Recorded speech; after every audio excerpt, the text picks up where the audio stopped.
start. Shepard and Watson. First home, first win. Let's talk. Hey everybody, this is Byron Watson. I am a mortgage broker here in Southern California. I am joined by my realtor partner, Darren Shepard, and we are putting together a multiple part series designed for first-time home buyers where we're going to answer some of the tough questions that we hear often. And today we're just going to start with a few simple questions, and we'll let Darren ask the first one. Just like Byron said, my name is Darren Shepard, and we're going to dive right into it. So the first question that we have is, am I actually ready to buy a home, or do I just feel like I should? I think that's a really good question. Byron, what are your thoughts on that? Yeah, that's usually the first question people ask. I think society puts a lot of pressure on people to purchase a home, especially when you're starting to reach your later 20s or earlier 30s. And I think the answer to that question is definitely going to be personal for everybody who's considering it. I think when you are thinking, are you ready to buy a home, you have to think about stability, right? So number one, are you in an area that you plan to stay in for a long time? I think that when you're buying a home, you probably want to have a plan to stay there 5 or more years, just because you can't really predict what's going to happen to the market. But generally over a 5-year period, I would say you have a high likelihood of the home appreciating, so that if you do need to sell the home in 5 years, you're going to walk away with something, and probably a pretty large appreciation.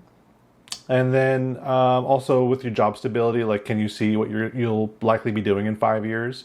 Are you in a situation where now you're working from home, but you might have to start commuting to an office at some point? And those are all things that you need to think about. And if the answer is yes, like, we're going to stick around, we're going to probably be here for 5+ years, and my job feels really stable, then yeah, I think that that's the first good step. That's a good first step, right? It's probably time to start looking a little bit closer at homeownership. What are your thoughts? Definitely. I think that's really good points. I mean, for me, when I hear that question, I want to ask another question, right? Because I want to understand what concerns do they have, and also on the big side is why do they feel like they should purchase a home, right? Sometimes it's for stability for their family, right? So for me, it was stability for my family. We want to know where we're going to be, where we can start laying roots, where we can really start investing into the community, schools, church, and so we wanted something of our own. So, and the big question to that too is, I'm sure a lot of fear comes from is, hey, what if I lose my job? What if my wife loses my job? What if I'm a single person, I lose my job and it's a single household income? And I think that's really good points. And just like you mentioned, Byron, there's a lot of societal pressure on, you see your friends doing it. You see it's a really great wealth building tool, but there's also other avenues that are really good wealth building tools as well. This is just a really, just a really big foundation for our country on how you build wealth. And so I really think it depends. It depends on what you're projecting that you want your future to look like.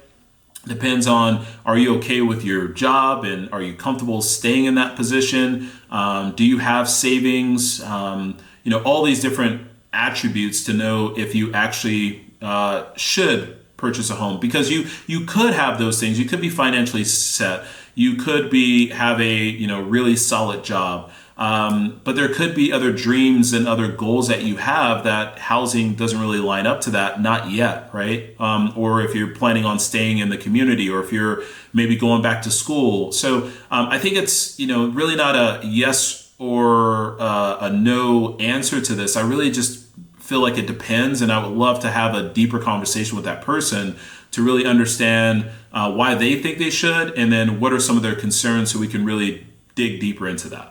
Yeah, I think that makes sense. I think what homeownership has become for most Americans that own a home is forced savings, where a lot of people, let's face it, the economy may not be in a situation where people can easily save money anymore. Their pensions really aren't a thing for people who work in the private sector. And so people are relied upon to create a 401k and to contribute to it and to save money on the side. But a lot of people just aren't doing that. So one of the beautiful things about homeownership is it really just kind of forces that to happen, right? It's like having a forced savings account, because you're whittling away at the equity every single month, and you're also getting some appreciation. So by the time you do go to retire, you do have a pretty healthy nest egg that you wouldn't have if you were renting.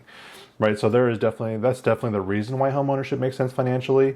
Now, there are people that can definitely make a case where, hey, like if I rented a home instead and the rent is lower than the mortgage, what if I just put that money into some index fund and religiously put that money in every single month? Wouldn't I also be just as well off? The answer is yes, you would be in most cases, in most financial models. However, I mean, do you know anyone who has that kind of discipline to do that every single month? I really don't. So that's why homeownership usually is the winning play, because most people don't have that discipline. So it's kind of a set it and forget it type thing. Yeah, most definitely. I think it's really important. And like I said, I love the security part of it, of just knowing that, hey, I'm in control here. That if I want to stay here for 30 years, I can. If I want to stay here for 2 years, I can. 3 years, 4 years, I'm in control of that. If I want to keep this as an investment property and move away, if this is my retirement, right? We know a lot of people in our area that have made millions, hundreds of thousands of dollars by owning real estate. And so that's probably one of their biggest investments. And, some of those people are moving out of the area and they're cashing out, and they're able to go buy a property cash and maybe even retire early. So yes, it's a really good investment, but yes, we definitely want to dig deeper on what you're thinking. What are your future plans look like? What are some things that could shift before we can answer that question definitively if you should or you shouldn't? But really good question. The second one really ties to it. It's and this is a really good one for you, Byron, is how much house can I comfortably afford? And it's funny enough, right, and just not what the lender says, right? Why do you think someone would ask that question? I have my opinion, and maybe I'll give you my opinion really quick, is it true that there's different ratios for different types of loans, meaning that a lender might qualify you for more than you're actually comfortable with? So I guess that's probably really the big question is what they're saying, not just what the lender says. Yeah, it's a really good question and a very important one when you're considering purchasing a home. And just today, I was meeting with a potential client, and I was kind of getting some of their basic information about how much money do they make, and then what are their monthly obligations right now, like credit card debt, car payments, student loans, and that sort of thing. And I asked her all the things that would be, that an underwriter would check for, that would show up on your credit report. That's what we use to determine your debt to income ratio. And afterwards, she started laughing. She said, well, you didn't ask me about some of the big, really expensive things like health insurance, car insurance, and that kind of stuff. And it just points to a bigger issue where underwriting, they use a debt to income ratio that's pretty generous, but they really don't know the full picture of your financial life. They don't know what your lifestyle looks like and what you like to do. So what you can do and what you should do are definitely two totally different things, right? So my job as a lender is to technically tell you what you can do, and it's a pretty simple calculation. So like Darren, what you were just saying, there is different ratios for different loan products, right? So like the conforming conventional loan, generally you can spend up to 50% of your gross income on debt. So that means 50% of what you make before taxes can be spent on all of your debt. Excuse me. So for your car loan, your credit cards, your student loans, and then your new mortgage, which includes tax and insurance and HOA and everything. And then there's loans like the VA loan that allows for a much higher ratio, right? So there's no specific ratio because the VA loan works on a different income calculation. But generally, I've seen people get a loan with a debt to income ratio as high as like 65 to 68%, right? Meaning that they're going to be spending, after they close on the home, they're going to be spending on just the stuff that we know or care about. They're going to be spending 68% of their gross income on all of that debt.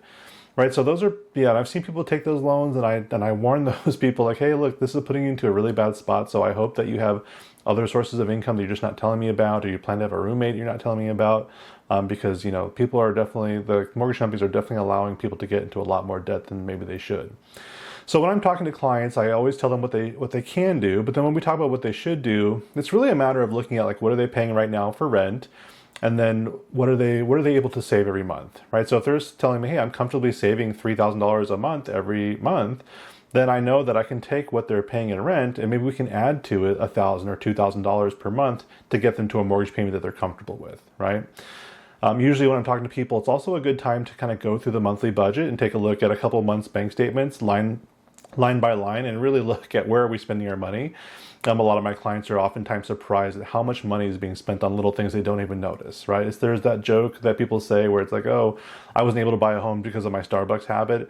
It is a joke, and it's not, it's obviously not true that a Starbucks habit is going to stop you from buying a home, but it's a Starbucks habit, it's Netflix, it's Hulu, it's every other subscription that you signed up for and forgot about. It's just buying a bunch of stuff that you really don't need. It just becomes a habit and it becomes comfortable. So when it's time to start budgeting for a home, it's a good time to kind of look at those things to see where you can save.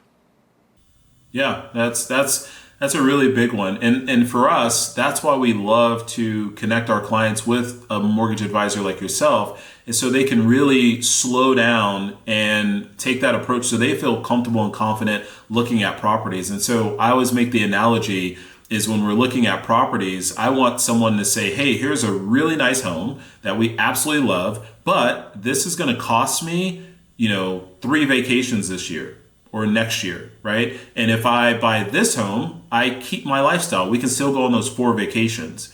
And so it brings a analytical sense to it. And because it is so emotional, right? And so you walk into a home, you can always find something better. You can always find something more beautiful. And not saying it's not the right thing to do, but I want you to have that context. So when you're sitting there and you're looking at this property and you're dreaming about it, you know that, hey, I go out with my girlfriends, I go out with my boys, or I go out with my family and we go have dinner every weekend, that, hey, that's going to change if we buy this home to maybe once a month or once every 3 months or once every 6 months, or that's gone and dinners is going to be at our home.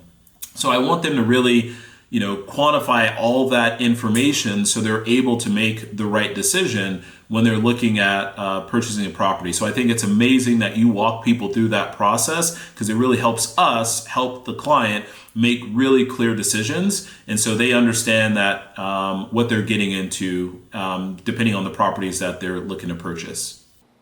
Yeah, that makes sense. I feel like a lot of times home buyers are out there looking at homes without really understanding that part about how much they can comfortably afford. And they kind of put the cart before the horse, where they're looking at the homes, they find the one they love, and then they start to figure out how much money or how much home can they afford, right? And at that point, it's the opportunity's already passed them by, and maybe they didn't realize that they were kind of not, shopping in the correct budget, right? So it's super important to know how much money you can, or how much house you can comfortably afford before you start shopping for a home. Definitely. So, and I would say these are some of the questions that we're going to go through on a weekly basis, and really asking the hard questions when it comes to real estate and when it comes to lending, and what buyers and sellers and potential homeowners and current homeowners are really asking. And we're really going to, try to get straight to the issue and answer those questions for you guys. And so Byron and I will be doing this on a weekly basis. Go ahead and comment. Please subscribe below, and watch out for more content like this. Thanks, guys. Sounds good. Thanks, Darren. Take care. All right.